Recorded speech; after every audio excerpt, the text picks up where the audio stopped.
Ja, dit is vir ons 'n voorreg om vanmôre hier te wees en dit te kan doen wat ons wil doen. En ek wil werklik baie dankie sê Dieter van my hart dat jy vir ons die geleentheid gee, vir my die geleentheid gee om dit te doen, om hier te kan kom en dit te kan doen.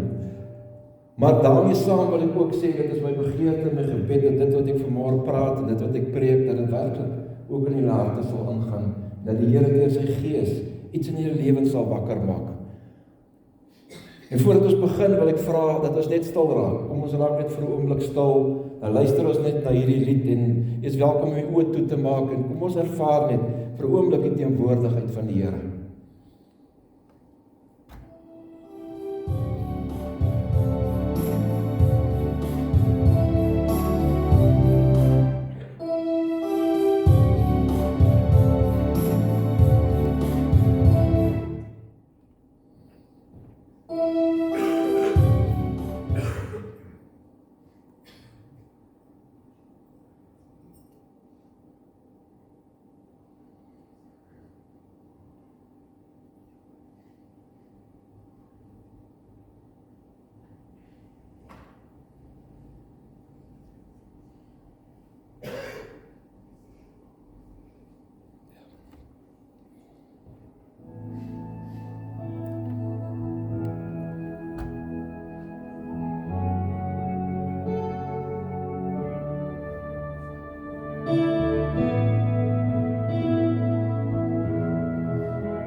Jesaja 6 vers 1 tot 3.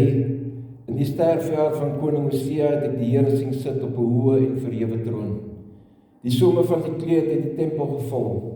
Seer as 'n boom gereed gestaan, elkeen het 6 vlerke gehad met 2 vlerke, het elkeen sy gesig bedek. Met 2 het hy sy voete bedek en met 2 het hy gevlieg. Hulle het na mekaar geroep en gesê, heilig, heilig, heilig is die Here, heerser oor alle magte. Die hele aarde is vol van sy heerlikheid. Hierdie almagtige God wat die aarde met sy heiligheid vul, is vanmôre hier teenwoordig. Mag hierdie drie-enige God in sy rykdom en heerlikheid julle innerlike mens deur sy gees met krag versterk, sodat Christus deur die geloof in julle harte mag woon, terwyl julle in liefde gewortel is, sodat julle volledig in staat mag wees om saam met die heiliges tot die besef te kom van die breedte en die lengte en die hoogte en die diepte.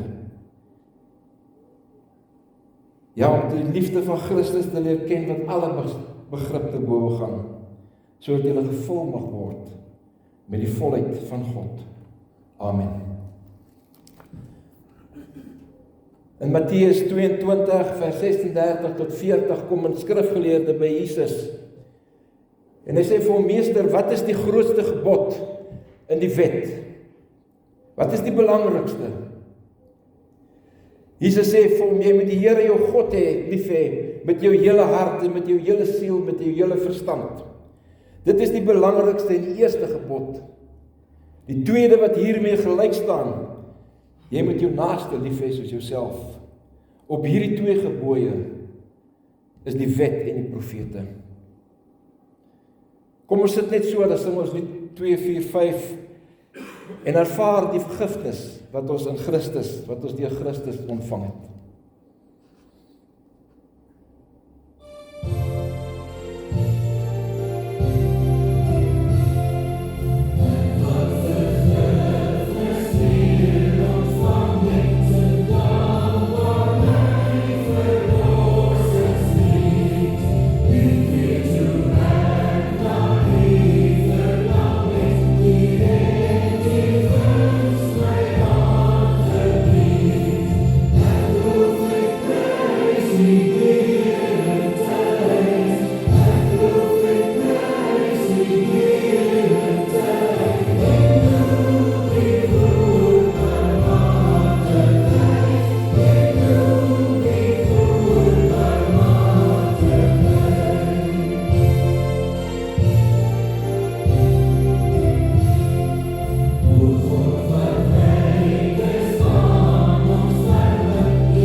Vriende, ons skriflesing vanmôre is Johannes 13 vers 31 tot 35.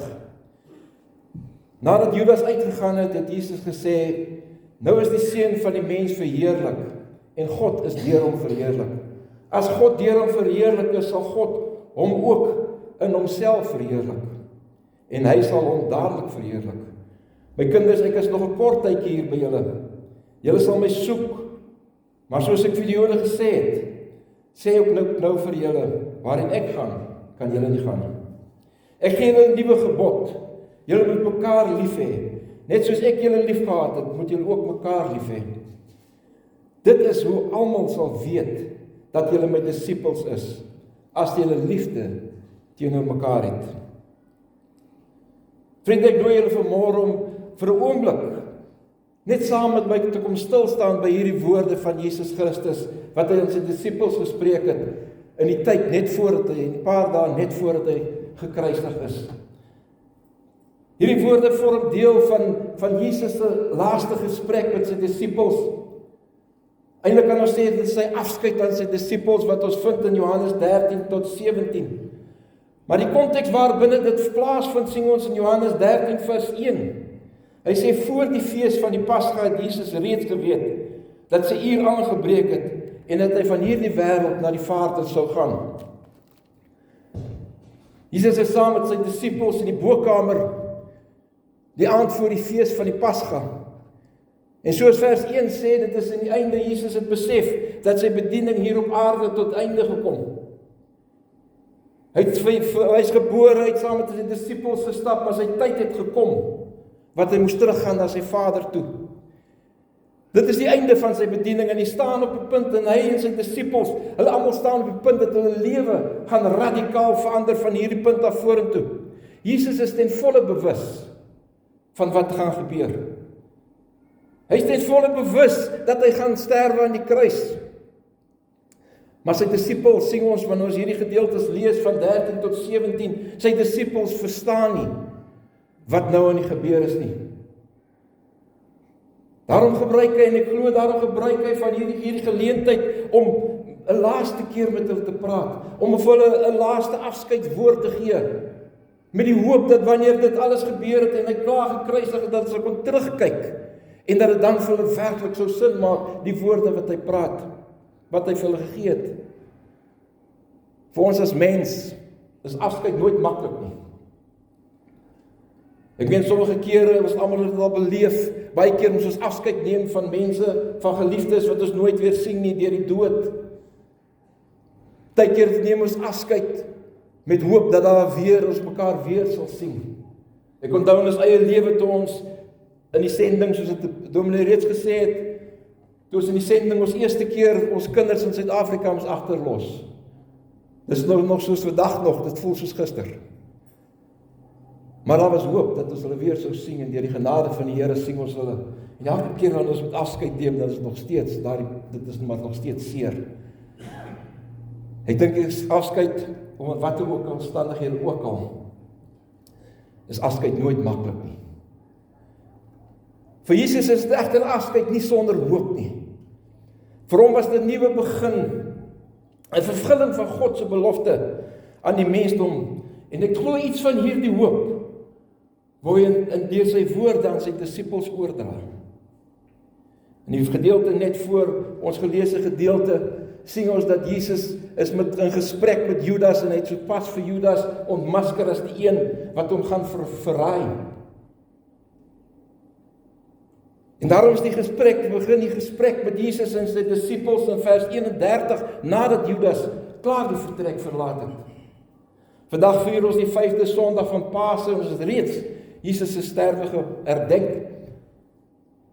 Die tydens Paasnaweek, en ons op hierdie stadium van die kerkkalender kyk ons vorentoe na Pinkstertyd. En ons kan miskien wonder, hoekom staan ons vanmôre stil by woorde wat Jesus gespreek het voordat hy gesterf het?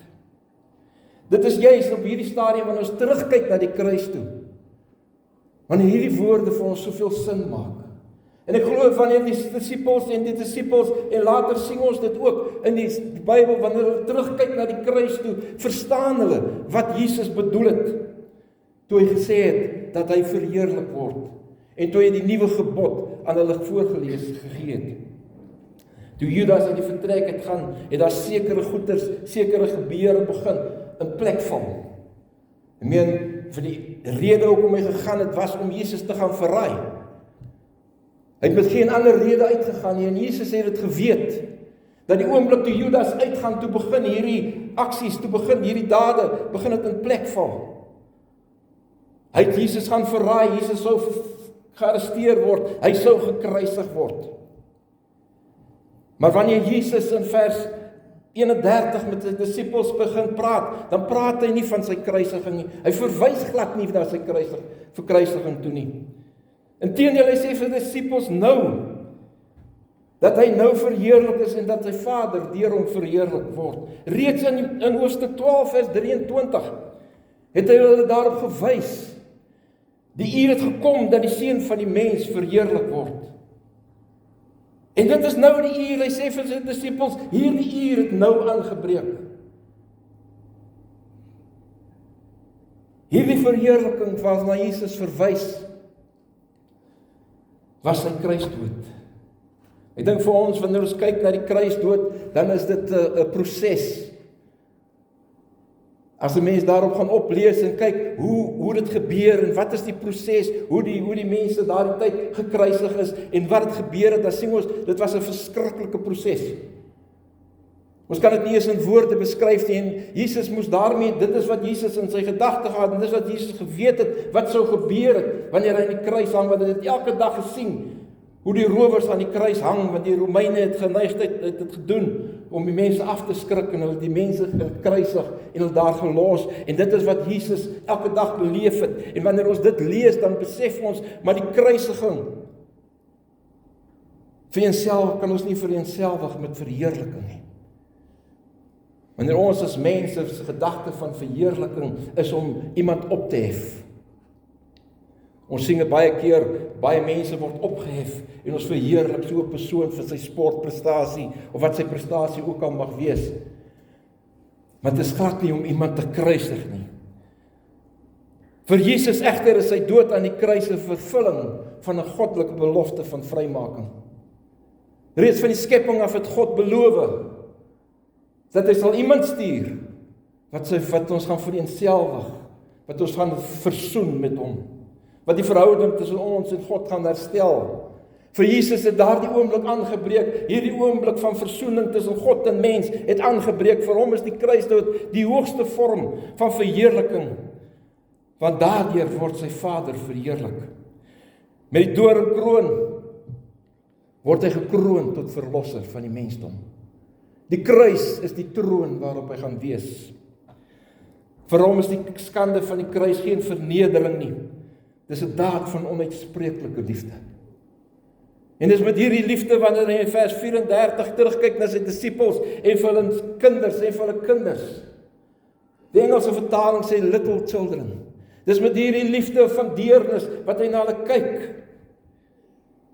Want hy noem hulle nie vreemdelinge en hy noem hulle kinders. Dit is sy disippels met wie hy 3 jaar 'n pad gestap het. En hy besef dat hulle staan op die punt om te verander en hulle verstaan nie wat aan die gebeur is nie. En hy met soveel deernis praat hy met hulle om iets in hulle in te bou.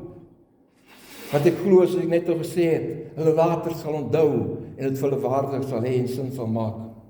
Dit doen hy in vers 34 wat hy voor sê, ek gee vir julle 'n nuwe gebod. Julle moet mekaar lief hê, net soos ek julle lief gehad het. Moet julle ook mekaar lief hê. Ons kan onmiddellik vir mekaar sê, maar dis nie 'n nuwe gebod nie. Ons ken dit, ons het dit vanoggend gelees. Julle moet julle naaste lief hê soos julleself. Reeds in Levitikus 19 vers 34 het God vir die volk gesê, julle moet die vreemdeling wat intussen julle is, moet julle lief hê soos wat julle self lief hê. So hierdie gebod kom reeds uit die Ou Testament uit. En ons kan maklik die fout maak om Jesus se woorde, wat hy in vers 34 praat, te vergelyk met dit, met die woorde van naaste liefde. Maar wanneer ons spesifiek kyk en ons fokus na die omstandighede waarin Jesus hierdie woorde geuiter het, dan sien ons dit is in die bokkamer waar net hy en sy disippels is, so hy praat met sy disippels. Hy praat met sy kinders. Hy praat met hulle met wie hy 3 jaar pad gestap het. Hy sê vir hulle, julle. Hy praat nie met die wêreld nie, hy praat met hulle. Hy sê vir julle, moet mekaar so lief hê, soos wat ek julle lief gehad het. En dit is juis hoekom hierdie gebod staan as 'n nuwe gebod. In die verlede het Jesus sê, jy moet jou naaste lief hê soos jouself. Nou sê hy, julle moet mekaar lief hê, soos wat ek julle lief gehad het. Daarmee sê ek ook net die vorige gebod, hierdie gebod van naaste liefde, wat reeds uit die Ou Testament uitkom, dat dit tot niet gaan nie. Nee, hierdie gebod wat Jesus voorgee van broederlike liefde, is 'n uitbreiding op naaste liefde. Maar dit is belangrik ook vanmôre dat ons moet kyk, hoe lyk hierdie liefde waarvan Jesus praat in die nuwe gebod? Hoe lyk dit? Want dit is waar dit van waarde is vir ons. Dit is wat ons vanmôre moet begin kyk en begin sien. Maar hoe lyk hierdie liefde waarvan Jesus praat? In vers 15, Johannes 13 vers 15, het Jesus van die begin af net, toe hy by mekaar kom, Jesus sy disippels se voete gewas. En in vers 15 toe sê hy vir hulle, hierdie voorbeeld wat ek nou aan julle stel, dit is hoe julle teenoor mekaar moet optree. En ek glo op daardie stadium toe Jesus sê, maar julle moet mekaar lief hê soos ek julle lief gehad het, het die disippels gedink, dit is wat ons moet doen, ons mekaar se voete was. Want in daardie tyd om iemand se voete te was 'n daad van absolute nederige diensbaarheid. So Jesus het aan die einde van sy tyd op aarde het hy afgesluit, deur weer eens sy diensbaarheid aan sy disippels te wys. En die disippels kon gedink het, dit is wat ons moet doen. Dit is wat Jesus bedoel. Ons moet mekaar se voete was, en dit is, hulle was reg ook daarmee, om daar te dink, sou hulle so gedink het. Maar in hoofstuk 15 vers 13 word het vir ons duidelik wat Jesus bedoel met hierdie liefde. Toe hy vir hulle sê, groter liefde as dit het niemand nie, dat iemand sy lewe aflê vir sy vriende. Groter liefde as dit het niemand, dat iemand sy lewe aflê vir sy vriende. Die liefde waarvan Jesus verwys is totaal anderste wat ek glo die disippels verwag het. Maar dit is sy verwagting van sy disippels. Dit is hierdie liefde is nie 'n menslike liefde of 'n gevoel vir mekaar nie. Die liefde wat Jesus aan die kruis gedemonstreer het, was 'n selfopofferende liefde wat sy lewe gekos het. Die liefde waarvan Jesus hier praat, is nie 'n liefde wat ons tussen mekaar het nie. Dis 'n liefde wat 'n prys kos. Dit het hom sy lewe gekos. Dit is 'n liefde wat onvoorwaardelik vergewe. Toe Jesus aan die kruis gehang het, dis baie bekende woorde, ons ken dit almal. Sê in Lukas 23 vers 34 het hy uitgeroep, Vader, vergewe hulle, want hulle weet nie wat hulle doen nie.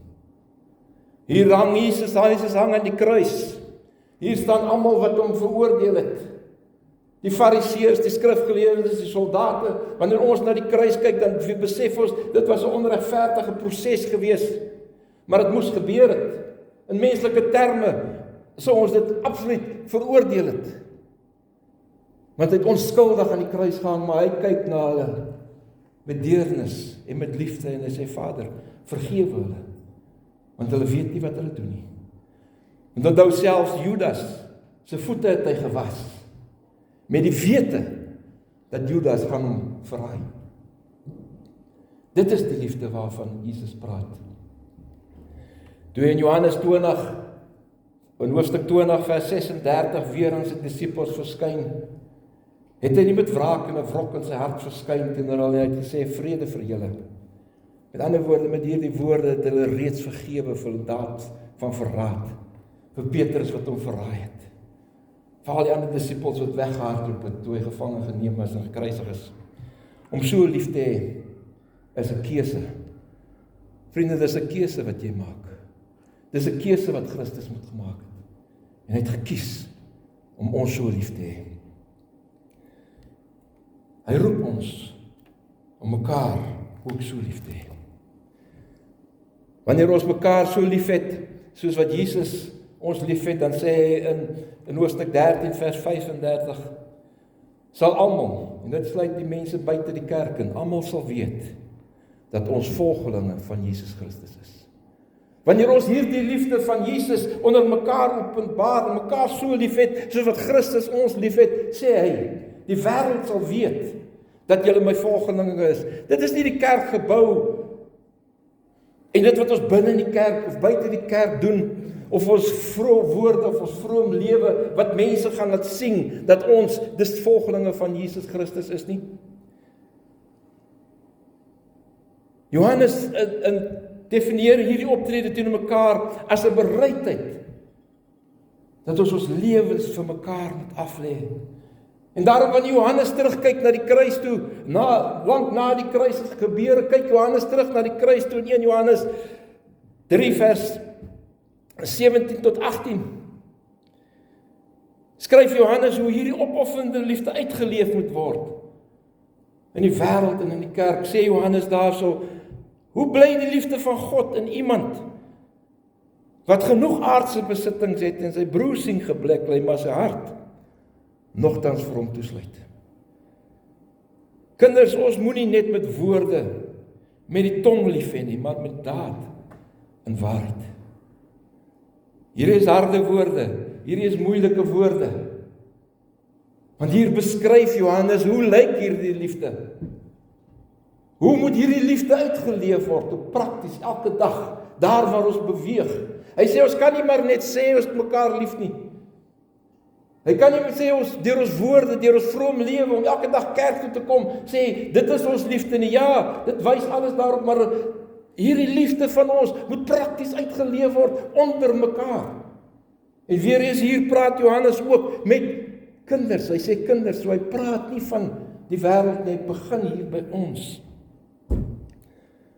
Hier is moeilike woorde, ek vind self in my eie lewe is dit soms makliker om geduld en liefde en hulp te gee aan ongelowiges wat my pad kruis. Daar waar ons elke dag is, kom ons daagliks met ongelowige volk by mekaar. En dit is vir my maklik, baie keer, om teenoor hulle liefde te bewys en geduld te bewys, as teenoor my eie broers en susters. Hoekom? Elkeen seker maar sy eie rede hoekom my vind is makliker. Vir my voel dit vir my, ek kyk in hulle swakhede vas. Hulle moet mos van beter weet. Hulle is mos ook in die kerk. Hulle lees mos dieselfde Bybel as ek. Hulle lees mos hoe om geloof te hê wanneer jy siek is om die Here te vertrou. Hulle weet mos as jy swaar kry moet jy die Here vertrou want die Bybel staan geskryf in die Bybel en hulle lees ook hierdie Bybel. En dan is dit vir my moeilik baie keer om geduld, hulle met liefde en geduld te behandel en hulle behoeftes raak te sien. En ek dink, dit is maar iets waarmee ons almal sukkel. Soos ons môre eerlik is met mekaar, dan is dit maar iets waarmee ons almal sukkel. Dit is baie keer makliker om die vreemdeling lief te hê as my broer wat langs my in die kerk sit. Om hierdie rede, glo ek, is Jesus se woorde 'n ernstige wekroep vir ons. As ons werklik 'n verskil wil maak in ons gemeenskap, die dorp, die wêreld, begin dit teenoor mekaar, hoe ons teenoor mekaar as broers en susters optree. Dis wat Jesus sê. As jy wil hê die wêreld moet weet, julle is my disippels, dit is hoe julle moet optree. Dis waarby ek begin. Ek glo die wêreld kyk na ons, kyk na die kerk, en sien nie altyd, en hulle ken ons nie altyd, as volgelinge, as disippels van Jesus Christus nie.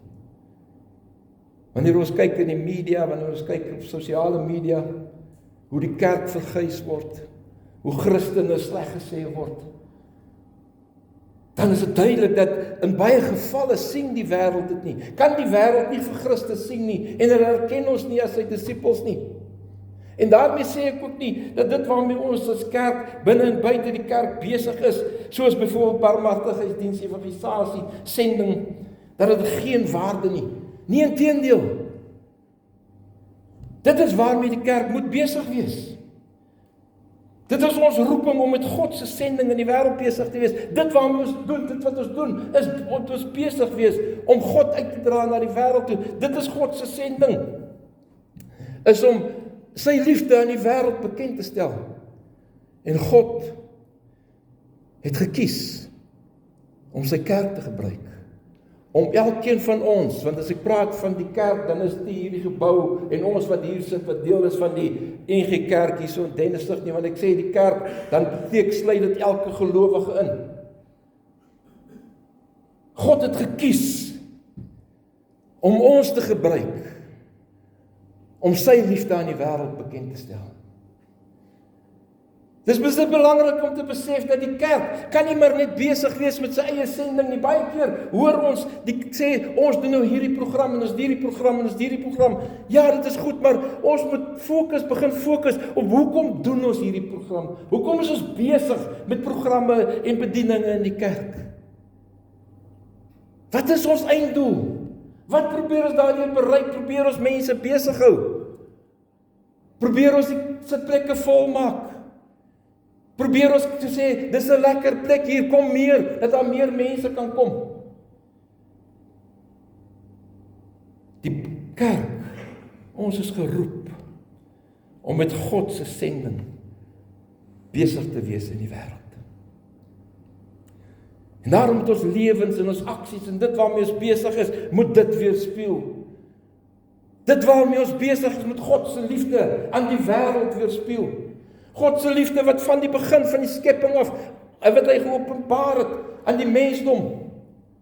En wat hy deur Christus se sterwe aan die kruis kom verwerklik het, kom vervul het. En waar ons vandag is, wat ons die kruisiging, wat ons kon terugkyk na die kruis toe. Dis daardie liefde wat hy wil hê. Ons moet aan die wêreld bekendstel. Die kerk moet besig wees om Christus aan die wêreld bekend te stel. En wanneer dit ons fokus is, dan dit wat ons doen. Of jy iemand groet by die deur, is jy besig om Christus aan die wêreld bekend te stel. Of jy besig is om tee te maak en koffie te maak, is jy besig om Christus aan die wêreld bekend te stel. Met watter program ons ook al besig is dit ons fokus. Ons is besig om Christus aan die wêreld bekend te stel. Daar waar jy werk elke dag, is jy as gelowige besig om Christus se liefde, Christus se verlossing aan die wêreld bekend te stel. Dis hoekom ons geroep is. Dis hoekom ons gered is. Dis hoekom ons hier is vanmôre. Ek dink, dit is moeilik vir ons om mekaar egter op so 'n manier lief te hê, soos dat Christus ons lief gehad het. Weereens, ek praat vanmôre nie net ligtelik nie. Want terwyl ek besig is om hierdie teks voor te berei en die gedeelte, het dit tot my eie hart gespreek. Want ons is so baie keer so gefokus op ons programme, op dit waarmee ons besig is. Die wêreld hou ons besig. Ons werk hou ons besig. Daar's soveel dinge wat ons aandag nodig het, dat ons vergeet van ons broer en ons suster, wie ons so nodig het. Dat ons vergeet dat dit begin daar. Dit begin by ons liefde vir mekaar. Dit is hoe ons die wêreld, Jesus Christus se liefde, aan die wêreld kan uitdeel. En wanneer ons op hierdie punt kom, dan kan ons miskien vir mekaar sê, ons gaan dit nie reg kry nie. Hierdie is dis moeilike woorde. En ek vra dat u weer na hierdie gaan lees die teksgedeeltes. En ons kan vir mekaar sê, dit is moeilike woorde. Dit is moeilik om dit reg te kry. En ek wil vir u sê vanmôre, met jou eie krag, gaan jy dit nie reg kry nie. Met jou eie krag is dit nie moontlik om mekaar lief te hê, soos wat Christus ons lief gehad het. Met jou eie krag is dit nie moontlik om opofferende liefde te openbaar aan my medemens nie. Maar daar is hoop. Daar is hoop. In hierdie gedeelte, in hierdie hoofstukke 13 tot 17, verwys Jesus telke male daarna dat hy die Vader gaan vra om die Heilige Gees te stuur, sodat die Heilige Gees hier op aarde saam met ons kan wees. En waar ons vandag staan in die kerkkalender, is ons tussen die Paasfees en tussen die tyd van Pinkster. En ons kyk vorentoe met hoop vorentoe na Pinkster, wat ons herdenk, wat die Heilige Gees na die aarde toe gekom het. Maar deur die genade van die Here weet ons die Heilige Gees is hier, dis hoekom ons sy koms herdenk. Hy is hier tussen ons. Hy is binne in ons. Hy is hier om ons te versterk en om ons te help.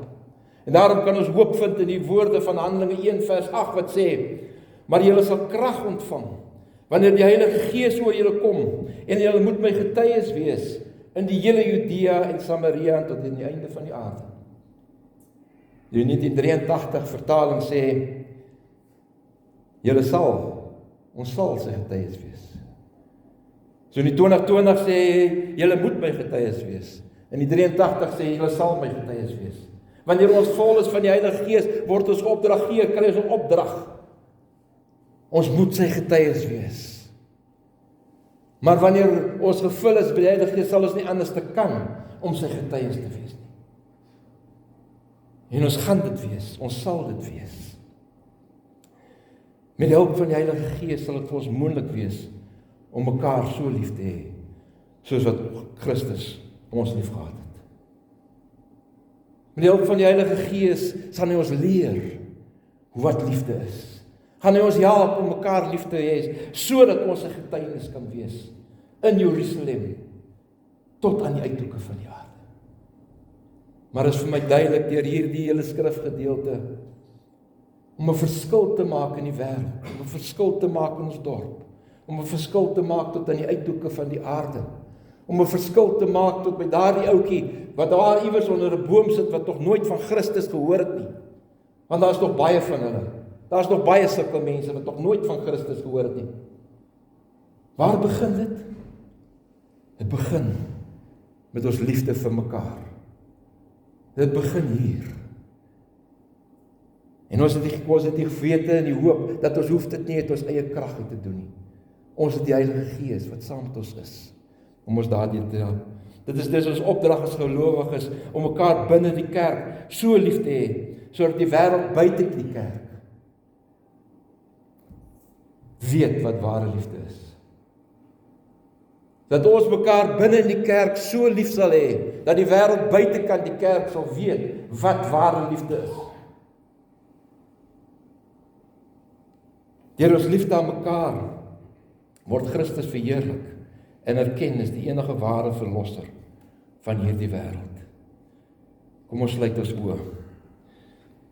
Vader, baie dankie vir hierdie geleentheid wat ons vanmôre net kon stil staan by u woord en net weer eens kon besef wat u bedoel het toe u gesê het dat u gee vir ons 'n nuwe gebod. Dat ons mekaar moet lief hê soos wat u ons lief gehad het. Here, en wanneer ons deur dit kyk en besef dat ons kom tekort, dan het ons die hoop dat u die Gees, die Heilige Gees gestuur het om vir ons by te staan, om vir ons te versterk, om ons krag te gee, sodat ons dit wel kan doen, sodat ons wel Christus kan uitleef, sodat die wêreld kan weet dat u die verlosser is. Daarom sê ons vir u vanmôre baie dankie vir die geleentheid wat u weer eens aan ons gegee het, sodat ons by hierdie teks kon stil staan. En ek bid, Here, dat u deur die Gees dit sal lewend maak in elkeen van ons harte, sodat ons hier uitgaan en op u vertrou, dat dit 'n werklikheid kan word in ons lewens. Ons bid dit in die naam van Jesus. Amen. Kom ons sit net so, dan die broers en susters wat die offerande gaan opneem, gee ons vir hulle geleentheid om net die offerande op te neem.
Kom ons bid, Vader, ons sê vir môre dankie.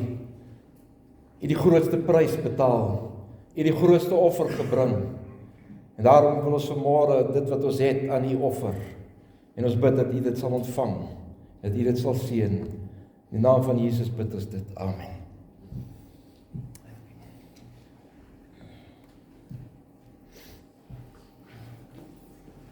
Kom ons staan, dan sing ons die slotlied saam, Vlamlied 100. Wat sê, gaan dan heen, en dit wat ons vanmôre gepraat het, kom ons spreek dit uit. En kom ons gaan, en maak 'n verskil in die wêreld daar buitekant. Kom ons staan.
Kom ons ontvang die seën. Mag die God van vrede wat ons Here Jesus Christus uit die dood opgewek het, ons vul met alle vreugde en vrede in die geloof, sodat ons oorvloedig kan wees in hoop deur die krag van die Heilige Gees. Mag die liefde van God die Vader, genade van die Here Jesus Christus en die gemeenskap van die Heilige Gees met elkeen wees en bly, nou en vir ewig. Gaan in die vrede van die opgestaane Christus en wees draers van sy lig en liefde in die wêreld.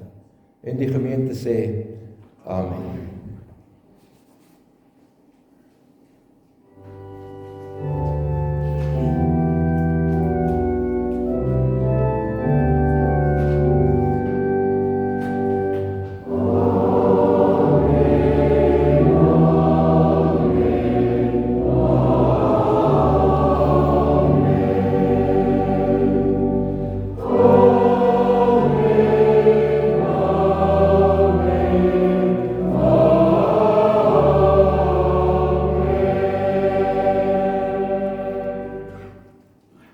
Baie dankie.